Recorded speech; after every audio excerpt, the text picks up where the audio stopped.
All right, with all due respect, good night. We have important figures from Kenya Health and Demographic Survey of 2022, and with them key indicators of the country's socio-economic blueprint. First off, less than 1/3 of Kenyans have health insurance. That's 16,000 Kenyans out of 50 million Kenyans. This data sharpens the focus of the much touted and talked about universal healthcare. Second, the crisis of teenage pregnancy continues unabated. The counties of West Pokot, Marsabit, Narok, and Taita Taveta recording high numbers of women between 15 to 19 who have been expectant. There's a write on that. 38% of women in that age bracket who have fallen pregnant have no education at all. Staying with women health, 57% of married women use modern family planning. Numbers in female genital mutilation are also falling, although the trend shows women in older age bracket 40 to 49 are going through the cut. 34% of women aged 15 to 49 have experienced some form of physical violence since age 15, and 13% have ever experienced sexual violence. Data on children shows that 80% of children aged 12 to 23 months are fully vaccinated. 18% of children under 5 are stunted. An infant and under mortality rate have declined to 32% from 41 deaths per 1,000 live births. Well, there's a lot of data to crunch tonight. We are putting faces to the data to make sense of it all here. With all due respect, I'd like to welcome to the panel. Immediately here is independent consultant and pathologist, Dr. Ahmed Kalebi. Karibu sana to the program. Pleasure. Once again. On my right, I do have Dr. Anthony Ajay, Associate Research Scientist at APHRC. Karibu sana. Thank you for having me. And of course, finally, Dr. Bernard Onyango, a Senior Research and Policy Analyst, African Institute for Development Policy. Gentlemen, welcome to the program. Thank you. Let's start first off. What does this data actually tell us? Let me start with you, Dr. Kalebi. There's just a lot of things to focus and think about tonight, but what is it that actually stood out for you tonight? I think what stood out for me is there's been a lot of progress in the country in terms of key indicators. And I think the one that struck me the most was, maternal health. We've seen quite some big major improvements in terms of, women accessing antenatal care, in terms of women accessing tetanus vaccine, also among children. So overall, I think there's been a lot of dividend being paid off from the policy initiatives that the government has been putting in place right from the time of President Mwai Kibaki up to date, and the development partners. But of course, there are a lot of gaps as well. And overall, if you look at most of the indicators, we are going on an upward trend in terms of improvement, but a few things have stagnated. Mm-hmm. All right, Dr. Zai, what stood out for you? Yeah, for me, just like my colleagues have said, maternal health services utilization has greatly improved, and you can see also the decline in infant mortality as a result of that. Because if women get good access to care during pregnancy, then certainly the health of both the mother and the baby would also improve, and that's quite significant. But you can also see that there's improvement in use of family planning, which is also a really good indicator to track women's health. Also, you will see as a result of that, fertility rate has declined as well, because again, you want people to bear the number of children they can cater for, or that they want to have, right? So you don't want people to have more children that they probably do not want to have. So improvements in family planning is already paying dividends as well in reduction in fertility. Of course, even teenage pregnancy, that is a burning issue in the country as well. We can see that there is a slight improvement. The previous DHS showed that 18% of girls aged 15 to 19 have begun childbearing. However, you see their rate has declined to 15%. That's progress. And in some counties, like say Narok and Omabe, the figure was much higher, but the improvement was also quite significant, because in the previous DHS, around 38% of girls have begun childbearing in Narok, and in Omabe it was over 40%. Now, the rate has declined to 25%, 23%, as well as 27% respectively. So that's, again, major improvement in some countries. However, it seems like there's a spike in some other countries. Like I know that's the country that made the news today and tomorrow. There's a spike in that country because they didn't have up to that prevalence of teenage pregnancy before, meaning that we can't ignore some countries and concentrate intervention in others. We need to work hand in hand. We need to balance those things. I mean, not putting you on the spot, but maybe you have something else to say. What stood out for you? So I think the first thing, obviously, which is good news, that the general trends are positive. And I think, you know, working in the space, it's been a while since the last DHS, 2014, to now we're having one in 2022. And so we are now beginning to start to understand what's happening with devolution. Right. And of course, you know, there have been a lot of disruptions in the health sector at county level over the last few years. And so easily someone could imagine that we could have seen worse outcomes, but in general, we have positive, you know, the trend is positive on most of the indicators. That said, I think what then stands out, and again, thinking through devolution, is that, you know, just looking at what's happening at the national level is not enough. And we've seen a lot of variation on all the indicators, really. And, you know, you know, for the Sustainable Development Goals, we think about saying, you know, leaving no one behind, right?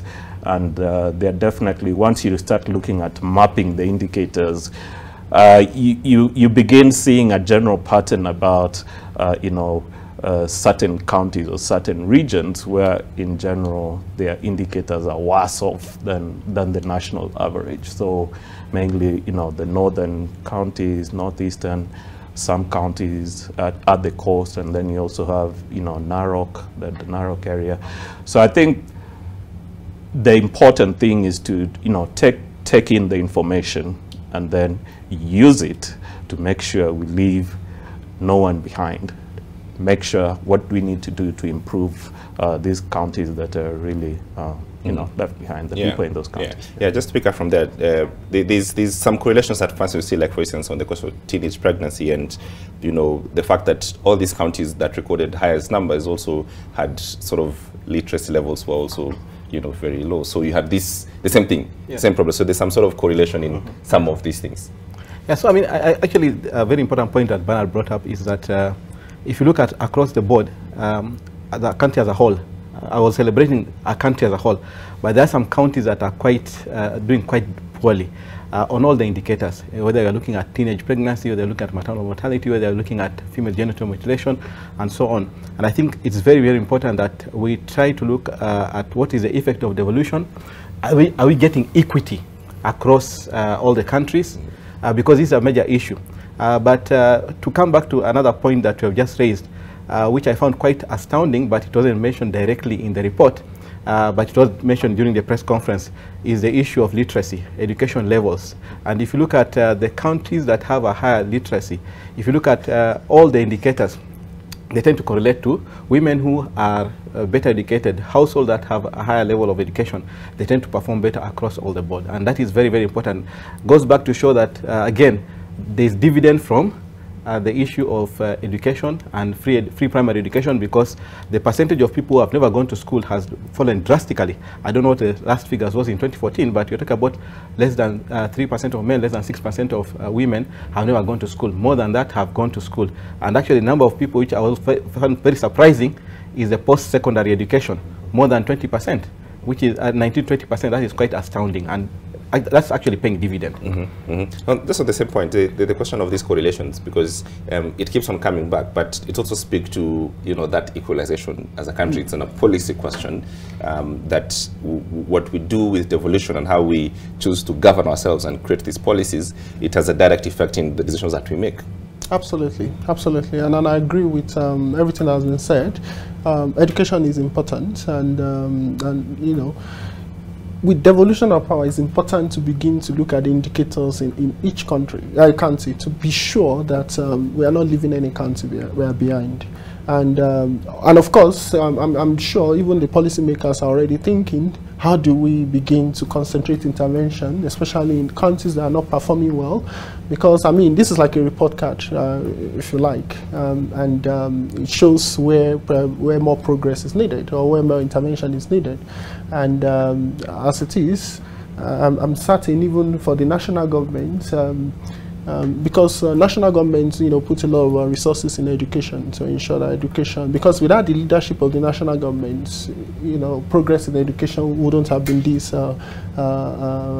improved, So the national governments will still need to do more in countries that are lagging behind, to provide support, technical support, resources to ensure that the indicators improve across board, and that's really, really important. Yeah, so I have to mention this, the governor of Marsabit, I think yesterday, decided to pay all the secondary, fees for all the students. So anyone who's transitioned to, from primary to, high school in Marsabit County, essentially fees have been paid. Mandera County, sorry. Yeah, so things like this, perhaps, is sort of the interventions that perhaps are needed and can be done in sort of county government level. Yes, and I think there are two ways to think about it. There's some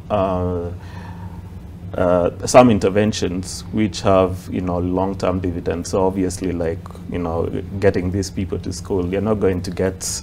It's not going to hire you. It will happen tomorrow, overnight. Yes. But yeah. Very important. But at the same time, there are those other short-term or near-term interventions. So just to, for instance, there's the issue of nutrition. Whenever this report comes out, people don't pay much attention to nutrition, but that issue, it's an indicator that we look at. I think the percentage stunting, children stunted, it's come down, but it's still fairly high at 18%. I think those are some of the things which, as a country, as counties, we really should find, unacceptable, because those are things that we should address and address, immediately. Yeah. Yeah. Let's bring this conversation, because I mean, when we said we're having this panel, one of the questions and many things that came out through on social media was the question of, insurance, the cover. It's alarming. It's really, really poor. It's a shame. It's appalling. Yeah. I mean, as they say, as the DG said this morning, I think the CS didn't attend the press conference, and he said that perhaps it's because they are in a crisis meeting. And I think if they are in a crisis meeting, then it's rightly so, because we've been singing universal health coverage, but yet you find when the news comes out, only a quarter of the population have some form of insurance, and I won't be surprised that even that form of insurance is not effective. Because you just read NHIF saying that a lot of people are defaulting on their payments. So I'll put it at probably less than 20%, which is really, really bad. Compared to countries like Rwanda, I think Rwanda is at 90%, universal health coverage. So I think a lot of the time we speak publicly, but what is the situation on the ground, things are different, And this goes to speak to what I think needs to be done about this kind of reports, that it is not about the policy at the policy level. It's not about people sitting on TV panels and boardrooms. It's how does it get disseminated to the grassroots, to getting people to buy in and be part of it. And I think some of these key indicator reports need to be translated right down to the community level, because a lot of the people can still afford insurance, but are they actually being onboarded? And this goes to speak to say that if you are having such a low coverage, especially in the rural areas, because you see around, I think in some of the towns, up to 46% coverage, male, even 60%, some wealth groups, but the poorer people are not buying in. Yet the people who are suffering the most as a consequence of not having the insurance. So something has to be done from that level. Yeah, isn't the question of universal coverage, being sorted and being talked correctly as on a policy question? Because every time I hear a conversation about universal coverage, it appears to be a clever attempt to explain our failures in healthcare. We don't try to address the real question. The real problem is like, how do you pay more as a Kenyan? And that appears to be the problem of this universal coverage conversation. Yeah, I think really for me, when you think about one, just to say that I think that was very important that data was collected and that we now have a good picture. But I think we've now been talking about universal health coverage on a serious note for more than 10 years, you know. In 2013, 2013 election, just after that, there was a big push toward universal health coverage. We went into even piloting, so there was a huge investment of billions to pilot about 5 counties some model in 3 counties with different and unfortunately we haven't quite seen what was done with that information from the piloting. But again, as the current government, they've really talked about doing something tangible, and now they can see the scale of the challenge. So the scale of the challenge is there, the evidence is there, the scale of the challenge is there, and we hopefully they're going to pick up on this. But also again, apart from the national government doing those the pilot on universal health coverage in the 3 counties, we know that there have been a number of counties that have been toying with one form of health insurance to cover the people or not. But again, what are we doing with the information? What are we doing with the evidence that we are getting from all these different attempts at addressing this? And I think it's high time that this time we really are serious about tackling the issue. Let's move this forward. Let's talk to me about the disease burdens that we see and the trends that are picking up from this report. So vis-a-vis from what we're experiencing 10 years ago, has anything changed substantially? Is it the same? No, it depends on the specific disease we're looking at. Again, things have improved generally. However, we also need to be quite careful about, especially non-communicable diseases. Issues of undernutrition, which is, again, we tend to concentrate on the overweight, obesity, but again, stunting, it's still a challenge that was spoken about earlier. That it's also an indicator of poor health at the end of the day, if not addressed immediately. So yes, while there is some progress, and we should celebrate that, because there have been a lot of advocacy. There's been a lot of push for better policies like universal health coverage. Even the health insurance, as we say, it's abysmal. It's still an improvement compared to the previous survey as well. So there's progress. It's probably too slow, not fast enough as we want it. So we need to continue to push the government to do more to ensure that we invest more in nutrition, health coverage, so that people don't. And I think the good thing in Kenya is people rise up to support people when they are sick. Maybe that's also another reason why people don't take health insurance seriously. You see people contributing to ensure that you are not severely burdened by the cost of healthcare. However, there's progress, but the message needs to also go out. Maybe the media need to do more to encourage people to get registered for NHIF, and such that they're able to take care of themselves when they need to. However, nutrition is key, especially for young children. Infant mortality has declined. That's a huge news to celebrate as well. Kenya is doing pretty well when it comes to reduction in infant mortality. Good news. However, 41 deaths per 1,000 childbirth is still a lot. And there still needs to be more investment to reduce child mortality. I wanted to actually pick up on that one, because one of the things that we've noted, under 5 mortality, when you look at death within the first 5 years of life, there is, while we've been seeing under 5 mortality coming down, infant mortality, which is in the first year of life, coming down, the neonatal mortality, first month of life, that is flatline. So Okay. there haven't really been an improvement there. And the part of that really is an issue around care. So within that first month, we have partly, the specialized care just to be able to look after those neonates in that very crucial first month of life. So that is one area for children, twin children, that we really need to address and see improvement. All right, I want to take a short break. With all due respect, we'll be right back. We'll discuss more the disease burden and the questions that you're asking tonight in the show. Don't go too far. Taking a short break. We'll be right back.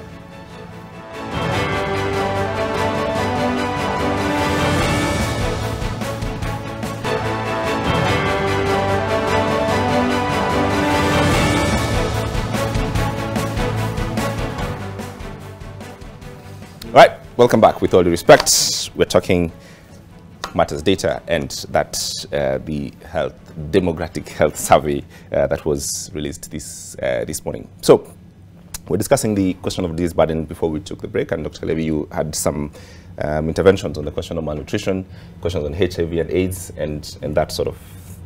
I think there's been a lot of excitement about number of sexual partners. I think that's what's been covered in most of social media, even from the mainstream media. But I think the demographic health survey was not about that. It's about telling people there is a sexual behavior risk, and that is a risk for higher disease burden, sexually transmitted illnesses. So when we see counties like Murang'a leading in terms of number of sexual partners for women, Narok leading massively in terms of number of sexual partners for men, I mean, it's not to celebrate promiscuity or spotlight promiscuity. Is actually to say there's an issue here, and couple that with the use of condoms and the rest, it becomes a worry. And I think for the policymakers, the people who are in charge of health in those counties, they need to wake up and start saying, if we don't do something now, we might see a shift in disease burden. So we might not have the actual seroprevalence, for example, for HIV, but you remember very well some years back, we used to talk about HIV being predominant in Western and Nyanza, but things are shifting. And if you look at the data from this survey, because the survey, you're actually asking people what's going on, and you're getting feedback from them. So it's actually real data, not just some scientific analysis from the lab or from the background. So what this speaks to me in terms of HIV is that we might not be making very serious progress. We need to look at that. And then in terms of malnutrition, very, very interesting questions you're asking in terms of the frequency of feeding and the variation in the food. And what it shows is that actually I think about 30%, only about 30% of households feed children properly, which is quite a shame, because other than stunting per se, but we also have the issue of malnutrition in terms of poor quality food stuff. And these are things that people need to speak about. The issue of giving sugary food and sugary diet, I think up to 49% of households are actually giving inappropriate food, rich in sugar, saturated fat. If we are not careful, we might actually be seeing two problems. There's the issue of underfeeding leading to stunting in very poor deprived areas, but we might also be going into another obesity and chronic disease challenge. And this goes to say that most of these people are not well informed about what is the right food stuff. So all these things need to be looked at in context. But something else I think I will want to really commend government as well is on the aspects of malaria. I think on malaria we seem to be doing well. Actually, malaria and TB, there is almost universal knowledge about what needs to be done. Unlike HIV, things seem to be falling behind, because when you look at HIV, I think less than 49% of people have actually been tested in the last 1 year, which is quite dismal. And I think more than 13–15% of people have never had a HIV test in the country, which is quite a problem. And in some counties, actually, HIV testing is almost unheard of. So there's a lot of things to be done. And as Ajay was saying, this is a report card that needs to be translated down to the counties so that they can see what they're going to do. Because some counties are doing very well. You can almost think they're in Europe, while other counties, we are really in the third world. Yeah. Okay, so someone asked a question, I think, perfect for you because you're research and do this. The question on sexual partners, average sexual partners for men is 7.4 and 2.3 for Kenyan women. Says the mathematics is interesting. Who are these men sleeping with? Explain that. What's happening with this data? So that's a tough one, but I think the important thing is to think about if the men are having more partners, right? You can also think about what is it when you start looking at, for example, the marital status of people. Men, married men could be having, I think when they have more partners, I think the question is for us to think about is what risk are they putting their wives, for example, what risk are they putting their wives at? Because they have many sexual partners. Yeah, and for me, more importantly, rather than just looking at the number of sexual partners, there was also the question that's looking at whether they are using any protection in their sexual encounters with these sexual partners. And it is fairly low. So I think when talking in the context of HIV, in the context of STDs, I know people have been super excited about this, discussing the super gonorrhea. I'm not sure they are super excited about discussing. Yes, yeah. So I think what are the implications of that? And so for me, it's really, let's take in the data. Acknowledge that people having multiple sexual partners, whether it's a male, whether it's a female, let's for a minute forget about who's having more and who's having less. At the end of the day, is a risk to sexual and reproductive health for the population. Maybe just to weigh in on that. The question is, so you have in some places, or rather on average around the country, men have 7 sexual partners in the last 12 months, women 2. So the question then is, who are they sleeping with? But you need to remember that a man can have multiple sexual partners. Several men can have multiple sexual partners, but those women are actually serving many men. So it could be a small group of women, and particularly if you are looking at a situation where, as used to be famously said, after some harvest or after there is a sale of, I see. So you know what happens. There is an increase in the number of men who get serviced, if I use that word, by a small group of women. Okay. But on average, you're looking at some men having 7 partners compared to women having 2.2. So the math does add up, but you need to look at it on overall context. But if you look at, again, when I looked at that data, for example, Muranga, the number of men and women having, in terms of the sexual partners, is not so disparate. It's not so varying so much. So overall, you're looking at across the country, that's the average of 7. But counties that have a higher number actually have it across all the partners. Counties that have lower numbers have it across the partners. And do remember that we have higher number of women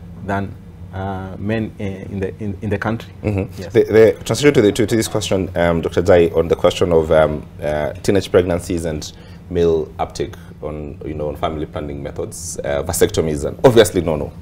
This conversation I've had it 1,001 times. Yeah, I think the way we speak about vasectomy itself makes it scary, And I say this because I learned a bit about vasectomy at a conference just a couple of months ago. And I thought to myself, when people talk about shooting blanks, I mean, men don't want to shoot blank. However, maybe a better language is to say, what's a better language? There's a better language. I'm trying to remember. So there's a better language to sell vasectomy to men, and it's struggling to remember. But it's basically you are still you are intact, like you are fine. It's just that you shoot, but you shoot. I mean, you shoot something. Rubber bullets. You there's a lot of I'm trying to help you here. No, I'm struggling. Okay, basically, you're not shooting blank. You're actually shooting. It's just that it's not germinating. So that's a better language, but if I remember, I'll probably come back to it. And that's important because men felt like, you know, they are just not going, they are going to lose the ability to shoot. And what's the point in engaging in sex if you're unable to shoot? So basically, vasectomy is really safe, is good, and especially for men that feel like they have enough number of children, they want to limit childbearing. I would encourage them to go for vasectomy. It's a safe procedure. It's a minor surgery, and everything performs very well. Yeah, okay. It's just that you shoot, but it doesn't become. Help us. Yeah. Okay, about the vasectomy issue. Yeah. I mean, many people get worried about the fact that it's an invasive surgical procedure. But I think more importantly, in my view, is the whole issue of the uptake of, what you call modern methods of contraception. Yeah. I mean, it's quite commendable that there is a huge uptake, and we have seen a huge increase in terms of modern contraception being uptaken by both men and women, which is quite commendable. But I want to throw the spanner in the works here, and this is a personal opinion. Because this is data that informs everybody. I think the declining fertility rate is a worry in my view. I know we have been advocating for family planning, but it does not necessarily mean that we should actually be looking at getting lower fertility rate, lower number of children, because if you're going to talk about a population decline, what are the implications of a population decline long term? I mean, currently, you just had, for the first time, I think in, I don't know, 50 years or something, China had negative growth in population. Yeah. Do we want to really face that? Is our country really overpopulated? I don't really think so. I think if you look at the fact that more educated women have lower number of children compared to less educated women in terms of secondary, post-secondary, and also in terms of rural versus urban, I think we need to interrogate this data a bit more and not just go and blanket say stop giving birth or have lower number of children. I think that also ties in with the qualitative aspect of this survey, which was asking women how many of them want to have more children. Right. And I think 88% of women who have never had children want to have children, and the number actually decreases, but quite a number of women want to have more children. So the issue of fertility, the issue of population growth has to be looked at in a broader context. And I think recently the Deputy President, Rigathi Gachagua, actually said if he knew better, he'll have listened. I remember very well because he said if he knew better, he would have wanted to have more children back then and not listen to just this whole family planning issue. So I'm just throwing the spanner in the works that we should not just take it from the example that we should celebrate a blanket decline in fertility. Right. Right. Dr. Dembo seems to disagree. I think it's important to understand the perspective from which we address family planning, and even from the government policy perspective. It's not about forcing people not to have children. It's not about controlling. It's not about saying that you know, we are overpopulated. I think it's really from that perspective that we should make available. You've talked about modern contraceptives, for example. Make available the means for families, for couples to decide how many children they want, when they want them. You see, so you might want to have children a little bit later for various reasons. So for me, I think usually people, when you talk about family planning, people think about its population control. I think that's really not the government policy. It's really giving people the means. And if you looked at the data today, you have that indicator on unmet need for family planning, which basically is talking about those who would like to either postpone, to stop having children, but they're not using any family planning method. And so the question is why? Partly, and this is, you know, again, once you start looking at, you talked about education. the more educated, they have the ability to get a wider range of family planning methods. There are parts of this country where, you know, the family planning commodities are not even, they are non-existent. So why should we penalize those people? We should make it available to them. So if they want to use it, let them use it. But I think we shouldn't have this knee-jerk reaction on family planning and think about overpopulation. I mean, I think the question that is that it gets tied down to you know, religion and cultural, you know, sort of sensitivities. Then we cannot discuss, you know, questions of fertility wholesomely unless we include this conversation. It's just not a policy question. No, but you see, even when you talk about a religion or cultural, I think you get to this place where people say, no, in our culture we don't do this. But then look at whether in Kenya or all over Africa, in many countries, just look at the difference in the number of children that people have in rural versus urban areas. It's always higher in the rural areas and lower in the urban areas. And so it's not just about it's not about culture education. There's people with from the same cultural background, but maybe living in different circumstances, urban, rural, or socioeconomic status, have different outcomes. But the point was, then you create enough information. Demand is education. So it's not just a policy question of discussing it in isolation. It is this wholesome issue on how you discuss the whole question of, do you make sure that we have schools in all these places and people can go to school, because then they make better decisions, because economically they think about themselves. Exactly. I think that you're exactly right. And so that's the other thing. It's not just about family planning. It's not just about the family planning commodities. So you want to empower the people. All right. So if they get higher, you know, reach education, higher levels, they make different choices from someone with no education at all. Let's get through and answer questions of Leila Abubakar. Says, make us understand how northern counties with high total fertility rate and low contraceptive prevalence rate are still lagging behind in population growth. No, I think, yeah, sure. I think, you know, there are factors that contribute to population growth. So it needs to be looked at holistically. And one is fertility. Yeah, maybe they are doing well in terms of fertility. And then there is low contraceptive uptake. Yeah, they are doing well. So they are having more babies. But then we also need to think about mortality, which is death, infant mortality. Or even under 5 mortality, or even beyond that, death even for everyone. What's the mortality rate? The life expectancy rates in those communities as well. So, and as well migration. So a lot of them may also be migrating down to Nairobi. So when we think about it, so it's a balance. It's a net. You know, it's a balance of all those three indicators. Fertility rate is high, but if their net migration is negative, meaning a lot more people are leaving and moving into the country, the population rates will be low.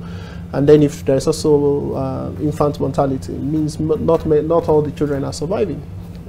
So that rapid, you know, the question about why are the numbers not translated to the population growth? I think it's just because it takes time. There's the issue about population momentum. But even forget about that. In the last 2 census, you know, we've had an issue with people being concerned that I mean, the growth rate. You see it when you calculate the inter-census growth rate, that the population growth rate in those northeastern counties is actually much higher than the national average. So it's something that we'll see the impact of that, you know, maybe 2 decades from now.